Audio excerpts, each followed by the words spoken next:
Hi everyone, কেমন আছো তোমরা সবাই? আশা করি সবাই খুব ভালো আছো। এই ব্লগটা ছিল জগদ্ধাত্রী পুজোর দিন। আমরা কালী পুজো কাটিয়েছি তমলুকে।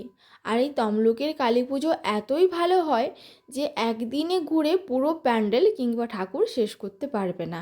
আর এখানে এত বড় বড় প্যান্ডেল হয় আর প্রচুর মানুষের ভিড় হয়।